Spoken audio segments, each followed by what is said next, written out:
So we played Resident Evil 7. You brought it around. You carried it around in a backpack and traveled the country, I believe. The nuclear football. Yeah. So we brought our most recent preview for Resident Evil 7, which was a big chunk of the game. Ben sat down and a co-pilot Michael and played through like 3-4 hours of the game. I want to say it was over 4. Maybe 4. Ben's or very meticulous. So when you like were not looking, I kept playing. Yeah. So the big thing with this is like the campaign's been very mysterious up to this No point. S. Yes, I understand. It's been a shift to first person. There was a playable demo, the beginning hour demo. It was kind of like, all right, we're back to kind of spook you a little bit. We want to be scary again. Get you familiar with your faces. I forgot about being on the receiving end of these. No, go on about the spooks. To wade sort of ease people into the waters of first person horror in Resident Evil, and what this preview. The purpose was to be like, okay, well, this is a Resident Evil game, and let's show you how. Yeah. Which, I mean, I've played it a lot, but now you guys have played it. I've played the game. It's an odd strategy months away from release to be like, hey, just remind everybody, this is a Resident Evil game. Here's how it is a Resident Evil game. It feels like it's coming in hot. It was especially surprising because I was like, oh yeah, what's the release date on this? And I couldn't remember. It's like, oh yeah, January 24th. Is that right? January 24th next year. And soon. It's like less than 2 months away, and you're like, now we're just learning about this game, and which, Tim, I agree. I think it's great, and I'm excited about it. But the fact that it's this close is kind of like, what did we learn seems about foolish it? to wait that long. But anyway, I would love if you almost pretend I'm not in the room, and talk about the game like you would, because sure. I'm super curious. Like Ben and I actually, and Mike, we haven't really talked about. We haven't debriefed on it really, for sure. or talked about what you thought about it, but. Heck, I'm curious. Yeah, Reeves, just turn your shoulder away from Tim. Yeah, what did you learn? What was the biggest question mark going into this, and what was like this is Resident Evil 7 moment? Yeah. Well, I'm glad Tim's not here, and he's really changed, guys. He's, man, what a piece of S. Am I right? Resident Evil. I was surprised how, and they'd said this in interviews leading up to when they even first announced it, that it was very Resident Evil-y, like they were going to kind of stick to the Resident Evil elements. Don't be scared. But until you do be see, scared, actually. Yeah. Well, yeah. Until you see that, though, you don't know how that's going to play out. So I was very happy to see that the classic Resident Evil feel is still there. What does that mean? Well, it reminds me more of Resident Evil like 1, 2 than it did 4, 5, 6. In the fact that you're like in a more confined area. In this section that we played, at least. Yeah, I mean, I played like 4 hours. So that's a pretty good chunk. And it might go to a new area. I don't know. But even that chunk, like if the rest of the game plays out like that, that's good. So we're in a confined area. You're on this plantation in the south. And you kind of open up rooms one at a time, slowly, kind of like the classic Resident Evil formula. You're finding keys. You're finding... lock picks to open up new like cabinets. You're finding like, I don't know, what do you call those, like icons or like symbols that you stick in a door and then it unlocks, like right kind of cheesy, but it's very Resident Evil, and I like that. Actually. You're using a knife to cut open boxes and get some cool secrets inside. Yeah, I feel like there's like a little Resident Evil 4 in there where it's just like swipe the box and it just explodes. And Excuse me, Tim, we're trying to talk about Resident Evil. Where did you? I get excited. But then, kind of in addition to that, they showed off combat. So it's first-person shooter stylings. Tim, please do not laugh at Ben Reeves when he's trying to tell the story about this first-person shooter you're making. It was confusing with the demo where everyone's like, is this what Resident Evil 7 is going to be like? And I feel like in the messaging, Capcom and you were up on a pedestal saying like, no, like there's guns in this. Like, it's cool, everybody. Yeah. Just wait 10 months and we'll show you. Right. But then there was a moment where like, people were playing the game. You were playing the game in the office yesterday. Right. And then Reiner came in the back bullpen. And he's like, that's crazy in there. You're like running around shooting stuff with guns. It's nuts. Is that what he said? That was basically the gist of it. That yeah. I wonder if we get quote approval on that. Pretty good. What? So is it more shooting than you expected? The right level of shooting for Resident Evil? It's not like Modern Warfare or anything, or like it's not like instantly like an action shooter, right? So, but there are elements where it's well paced. I'll say that, because you spend a good amount of the game kind of wandering around. The Baker family, who's the family you've seen in the trailers, are a little bit more powerful, and like you want to hide from them sometimes. Let's say so you're spending some of the game hiding from enemies, but then you'll encounter an environment where these new enemies show up called the Molded, and they're these like monsters. It's nice to see Resident Evil monsters. They kind of look like the monsters, tentacle things from like 5 or 6, but like just those tentacle things. Yeah, they're just tentacles. They're not really humans. And you end up like those enemies you can mow down a little bit more easily. So you have it's shootable gameplay. Like I don't know how else to describe it, guys. Yeah. Well, I was struck. I mean, I played, I don't know, the first half hour. What was that, Tim? And I was struck. And this is like an hour into the game. To be clear, yeah, about an hour into the game. Right. I was surprised that there was as much stealth as there was. It is you just hiding from this creepy family. Well, what's interesting is that like that's kind of a play style thing. You know, I don't know, back as long ago as like Resident Evil 3 Nemesis, you know, you could either choose to engage Nemesis at a lot of encounters, or you could just book it and hope that he doesn't follow you into the next room. Yeah. And like this, yeah, like you chose to kind of hide from Jack Baker because you start out, you don't have a weapon. Right. But you know, once you're armed, once you get a pistol, once you get your shotgun or even your knife, you know, then you can choose like, all right, I'm tired of being stalked around, you know, this wing of the mansion by Jack. I'm going to take him down for a bit and put him down. So. Oh, go ahead. I was gonna say I sort of did that too. We all kind of played differently. like you both were pretty stealthy, and I just booked it when I could because you know I already seen you two play it, and I didn't want to wait around.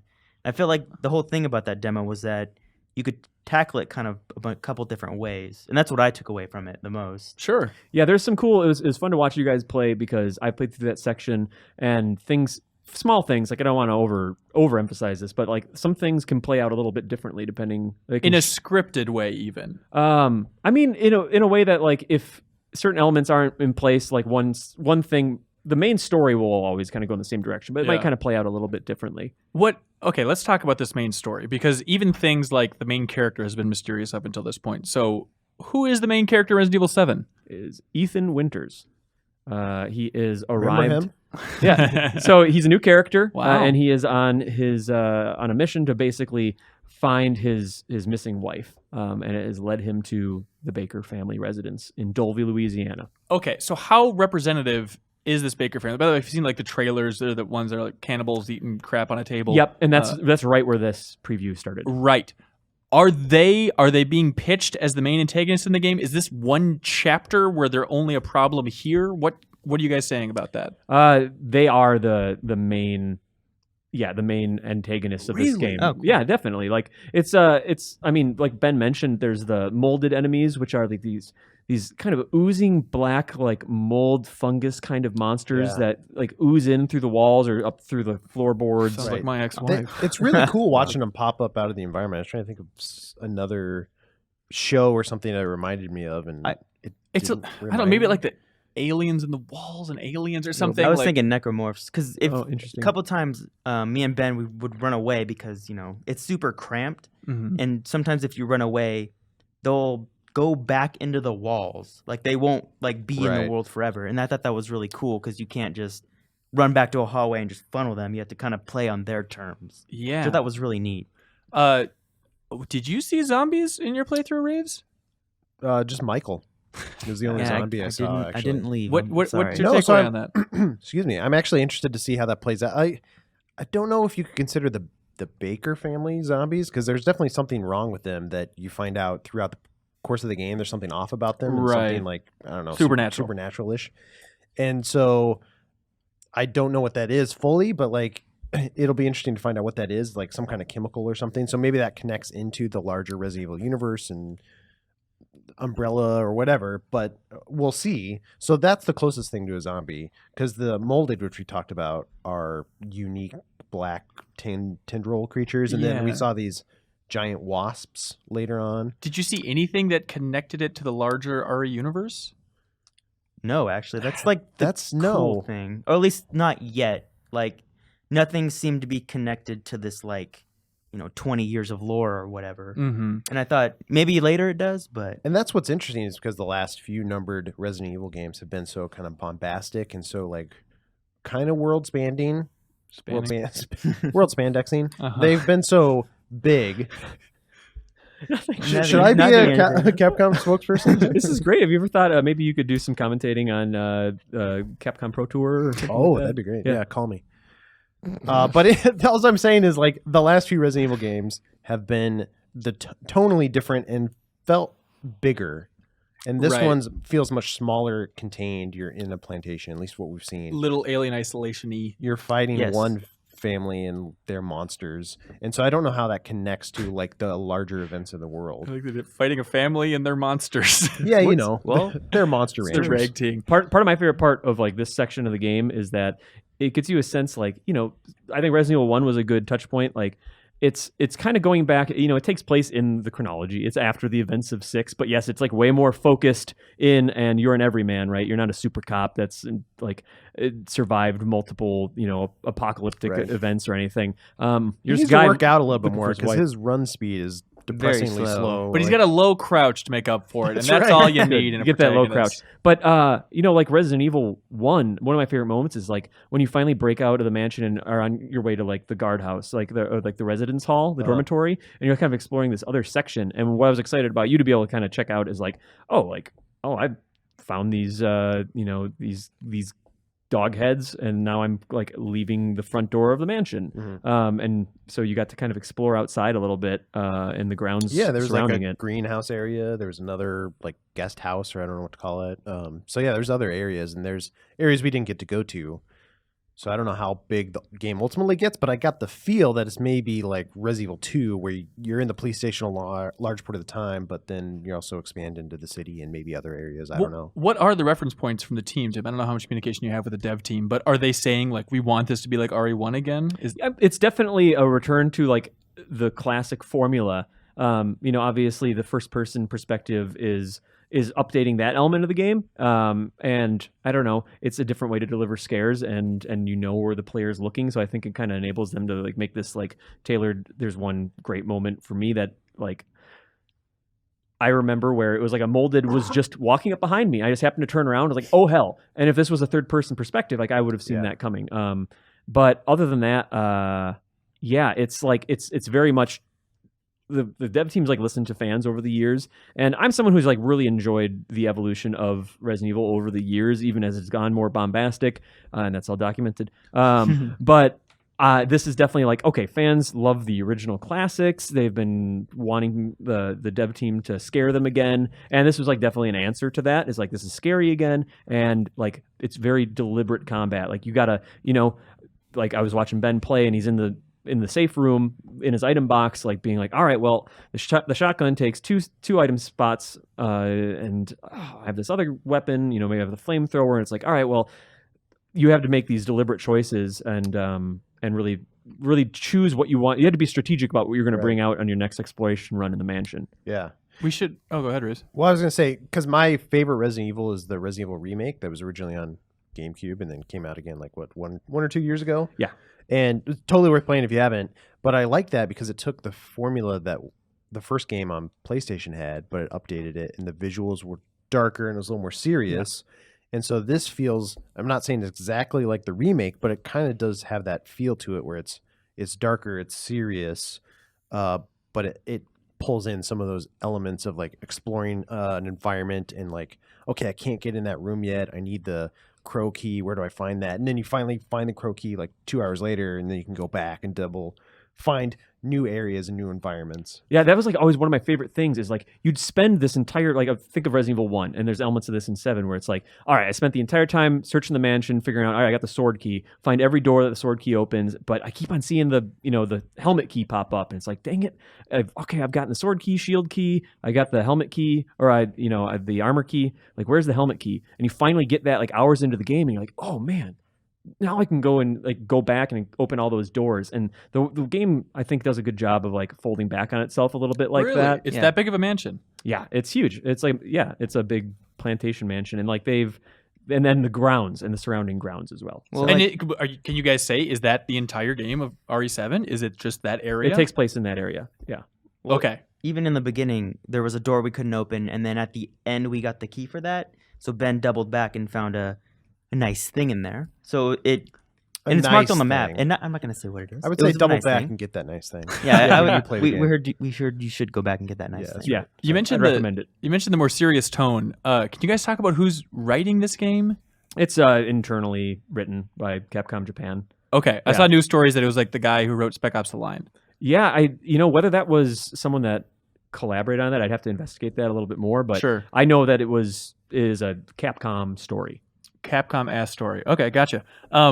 We should point out as well that we did not play this in VR, but the entire game is playable in PlayStation VR, right? Yeah, beginning to end. So everything you played would be the exact same thing content-wise. Like nothing plays out differently. There isn't more things being thrown at you or something, to like a 3D movie or something like that. It's all the same. The difference being, obviously when I play in VR, I move a little bit slower. Like things feel like stakes feel raised a little bit. Like it reminds me of, some of the early horror VR demos. I just play the game differently because I feel really nervous. And the other little advantage you can get is kind of peeking around corners. Like you can actually, interesting. all right, well, there's Marguerite and she's stalking towards me. So you can kind of get a little bit of a leg up that way. But mostly it's just like the immersion factor. All right, you mentioned a couple of these characters in passing. Let's break down this family. Who we got? Yeah. So you got Jack Baker. He's the dad. Yeah. You encounter him very. I don't know. You encounter him very early on. Yeah, and he's like he greeted players of the beginning hour demo, the welcome to the family son guy. Yeah. He's got glasses. Is that right? Yep. Yeah, glasses, right. a beard.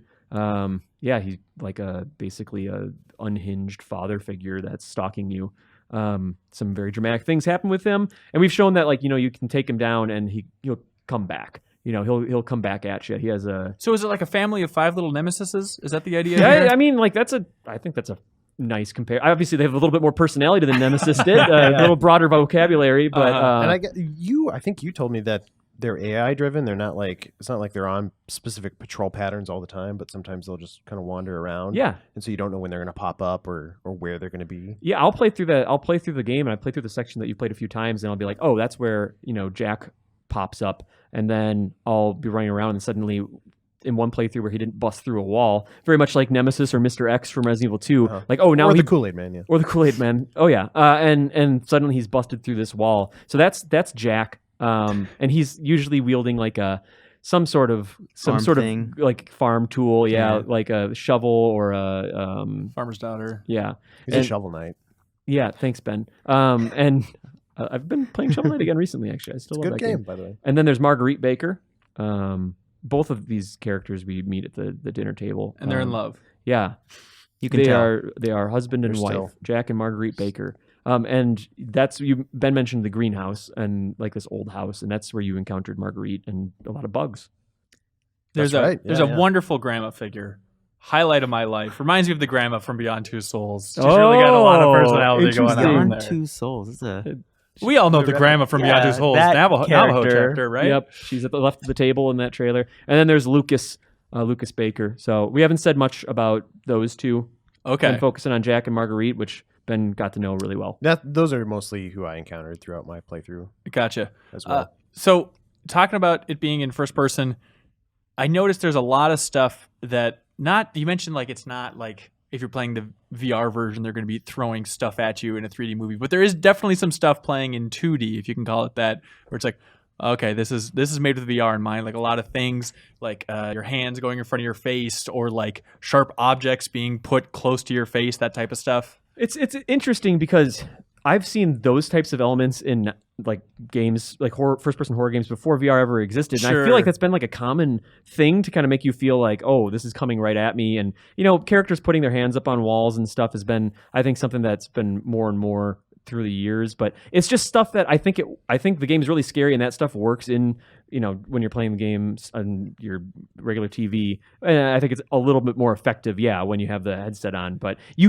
definitely playing the game, you can be like, oh, that in VR is definitely going to be like right in my face. Right, yeah. Right. I did feel like when I played the game in VR previously in other demos, I do feel like more than any other VR games, I've played like a little bit queasier, just a little bit.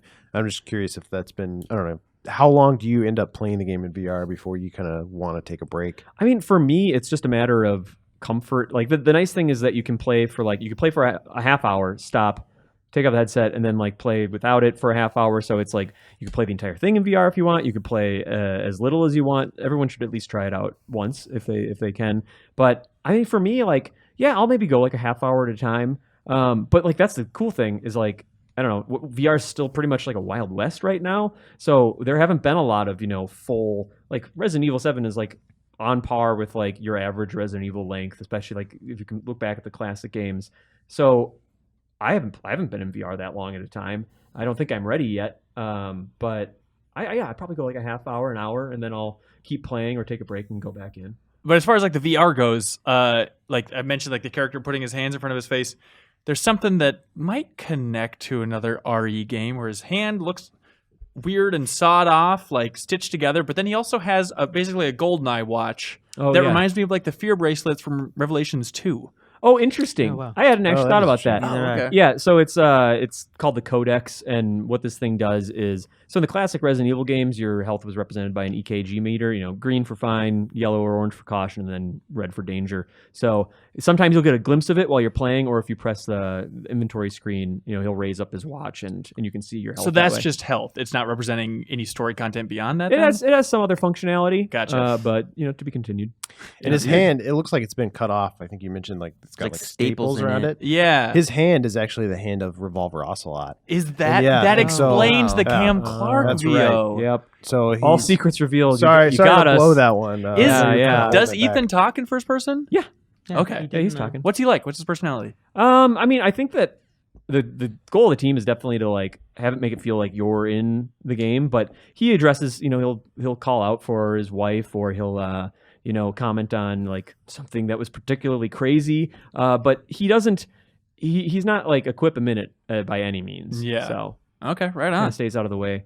He didn't speak much, but when he did, it was pretty good. I thought pretty good. It fit with what you would probably say in that situation. That's what I thought. Did anything stand out to you, Michael? Overall, like, did anything surprise you? What you thought you were going into playing Resident Evil 7 versus what you got? Yeah, I think Ben was saying this. I wasn't expecting it to be this much like a Resident Evil game. I was honestly expecting like PT or something like. But there's like herbs and like guns, like there's like a good balance of shooting and stealth and horror, and I wasn't expecting that. I didn't really know what I was gonna expect. Right, you just thought it was gonna be a little more abstract, a little bit stranger. And I didn't think the shooting would be as like effective is a weird word for it, but you straight up have to shoot some of the enemies sometimes. Right. Mm-hmm. And I saw you getting pretty deep into the crafting. Yeah, and like well. I didn't expect. I mean, herbs outside of that, but the crafting is multi-layered. They're called herbs. Herbs. Yeah. Oh, sorry. I was going to mention the crafting. The crafting's kind of cool. It is pick cool. up different like chemical bags, and then you can mix those with herbs or like gunpowder, and like make either ammo or health restorative items. And but since you kind of use some of the same, you can't make both. Is what I'm saying all the time, and so you're kind of like torn. Like, do I need more ammo or do I need more health? Like, you're kind of making that decision. It's kind of like The Last of Us, where your inventory feels like tight sometimes. Yeah. You feel like constrained a little bit. And then I saw that Ben would sometimes be like, "Oh, I need to make some space." I'm like, well, you know what? I got this herb. I got this chemical fluid. Maybe I was waiting for some gunpowder to make some handgun rounds, but I'll make the medicine so that I can clear up my space a little bit. And like, what I like about that from playing a ton of the classic games growing up is like the common currency in Resident Evil is like health and ammo. You want a lot of it all the time, and if you want to save ammo, you got to use health, and usually vice versa. So it's like, all right, well, you have these chemical bags, and like you just have to choose how do you play, what's more important to you, or what's more useful right now, so you can keep the constituent parts in your item box and come back to them later in case you're running low, and decide what you want them to be later on. So I like that element of it. And then you can get like stronger chemical fluids, so you can make enhanced handgun rounds, which for me would like take down the headshots on one of the moldeds from like maybe 7 or 8 to like 2. Nice. How much have you played this game? Have you just played this demo a lot of what we're showing here? I have played this section a lot. Yeah. Okay. Like how many times are we talking? I don't know. 5 or 6 maybe, something like that. I did find an antique coin at one point that Tim was like, "Well, I haven't found that yet." I'm like, "Oh yeah, you looked." Well, I won't say where it is. There was a couple. There was a couple parts where even you were saying, "Oh, I haven't even heard that or seen that." And I thought that was kind of cool. Yeah. So I did it better. You guys found You guys found a lot of like 8 antique coins or something like that. I think a little more because he had a number. Yeah. Did you ever notice the details in the grandma's face as much as when I was playing? Ben, you spent so much time. So the left trigger will bring up, so when you're holding a gun, it will aim, but when you have like a melee weapon or you're unarmed, you kind of raise your arms to guard yourself, and it can soften a blow a little bit, but it also kind of maybe looks like you're reaching out. And Ben spent an inordinate amount of time just trying to like caress the the old lady's face, And I thought that was Ethan's wife. I was confused. I thought that I found her game right over. away. Roll credits, everybody. We did it, out of honey. here. Is it tough to demo this game? Do you worry about people cracking too many jokes? You want it to be moody? You want it to be scary? I mean, the goal is for people to get scared, but like the ideal way for me to always play a Resident Evil game is like headphones on, like the shades are down and it's nighttime and I'm alone. And like that's obviously we're there with you and you guys are both playing it. So headphones, you're not going to get a comically large pair of headphones and share it. So it's like, but I still saw you guys jump a little bit regardless, and you guys cracked some jokes. Like that's how I played Resident Evil. Like there's always going to be corny moments sometimes, and the Baker family has a ton of personality, but there's some lines in there that like are genuinely funny. They're like unexpected and just kind of like these guys are really weird. I did jump a few times, probably more than anyone in the room combined. But there's some decent non-cheap jump scares, I thought. Well, good. I'll be damned. What have you learned about game development over at Capcom, Tim? It is. I mean, so obviously I'm not nuts and bolts like in the code of the game or anything like that. You didn't make the whole game yourself? Yeah, I didn't. Sorry, Michael. Oh, I should have said that. You should just make some cars. Yeah, nuts and bolts. Yeah, that's right. Oh, Banjo-Kazooie game. I need to get back around to that. I am on the marketing team. Good game. It's a good game. But it's fun seeing how much like this, certain elements of this game have changed from like encounter to encounter. Like certain battles with Jack, which are like really dramatic moments, have changed so dramatically across the course of the game. So just like checking in, getting a new build, and seeing where the team is deciding to focus and polish up a certain part, seeing which part they clearly thought like this part works, we're going to stick with this, or just moving around items, in the mansions, just like, oh, I don't know where to go now. It's almost like playing a remix mode. It's just constantly evolving. It's That's gotta be interesting. What's bizarre to me, and this is like the nerdy thing, is like the Bakers kind of like play with you and like move things around in the house and like are kind of, they know the mansion really well and they've altered it and they play tricks on you. And it's just like kind of like that in a meta level where like the game code is changing. So I'm getting more and more familiar with it, but things change. Do you have dreams about it too? Like you're locked in the house and... What, am I not dreaming now? Oh my God. Tim, get up. Come on. Wake up. Here we go. Jack, sorry. Anyway, yeah. Get your hand off my shoulder. I've learned a lot. But it turns out that shipping games is hard work. And in the end, we just like want to make stuff that people really love. And I hope that they do. Here's a softball, Tim. How are you feeling about Resident Evil 7 at this point? So I'm excited that we can talk about the stuff that we showed today. Yeah. Because when I first started at Capcom, I remember sitting down and it was very casual. It's just like, hey, we should get you familiar with Resident Evil 7. Like, let's go. That's what's next. I didn't know there was going to be another Resident Evil game. Like, the only thing that had been announced is like, hey, Resident Evil 2 remakes in pre-production now or in concepting. And I'm like, I figured that's what I would be working on first. And then I sat down. I was like, this is Resident Evil 7, and it's a first-person game.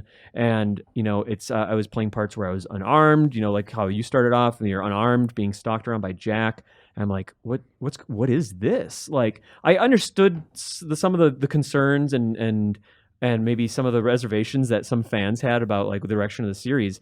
And there's one moment in this particular section when I was sitting in that office at Capcom by myself and like, oh, this is Resident Evil. It's after you encounter the first molded enemy and you pass like a super dark staircase leading into the basement and get into another save room. The save room music starts playing. There's a trunk. You get like a lockpick. Okay, I got my herbs. And I started planning for, loading the shotgun. I started planning for my like trek into the basement. And I'm like, and it felt deliberate and I was kind of nervous about it. I'm like, oh, this is Resident Evil. Yeah.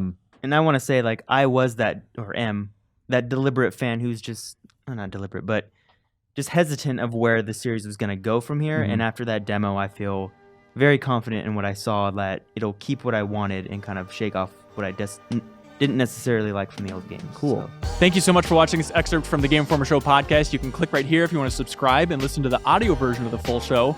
Full episodes air every Thursday, and they feature Game Informer editors sitting around talking about the biggest reviews, previews. We talk about exclusive impressions of Game Informer's cover stories. We have long-form developer interviews, everything that's great in gaming. So every Thursday, be sure to check it out.